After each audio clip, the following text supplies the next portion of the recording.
ابن عباس رضی اللہ تعالیٰ عنہ سے روایت ہے کہ عیینہ ابن حصن اپنے بھتیجے کے پاس آئے، حر ابن قیس کے پاس، جو حضرت عمر فاروق رضی اللہ تعالیٰ عنہ کے پاس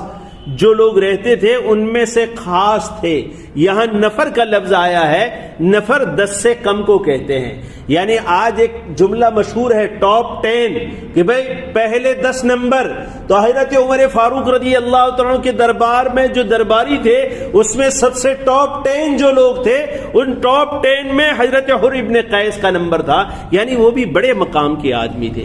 اور وہ قرہ تھے، یعنی قرہ میں سے تھے، اور حضرت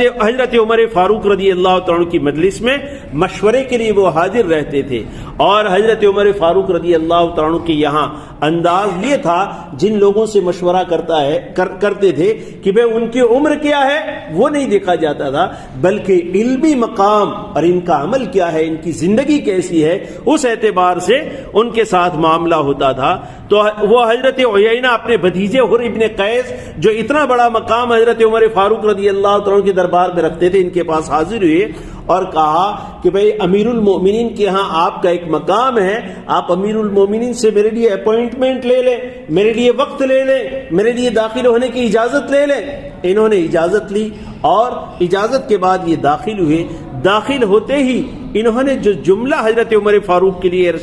استعمال کیا ہے، انہوں نے کہا ہے ابن خطاب، اے ابن خطاب۔ ہے کہتے ہیں کسی کی تذلیل کے لیے، جیسے ہمارے یہاں کسی کو دیکھ کر اس طرح کا کوئی جملہ ہم بولتے ہیں تو یہ تذلیل کے لیے استعمال ہوتا ہے۔ ایسا جملہ حضرت عمر فاروق رضی اللہ تعالیٰ کے لیے جو امیر المومنین ہے اور ان کا اتنا بڑا مقام ہے، ان کے لیے انہوں نے استعمال کیا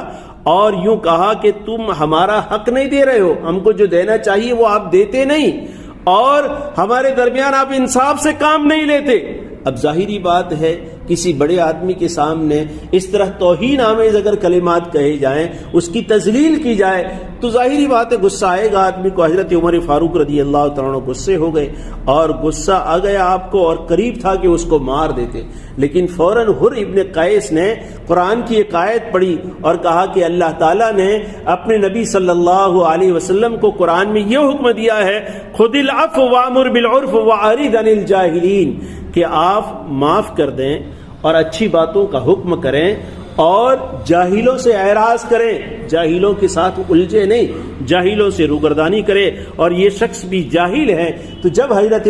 حر ابن قیس نے یہ آیت پڑھی، حضرت عمر فاروق رضی اللہ تعالیٰ عنہ فوراً رک گئے، کتاب اللہ سے تجاوز نہیں کیا انہوں نے۔ اس روایت کو امام بخاری نے روایت کیا ہے۔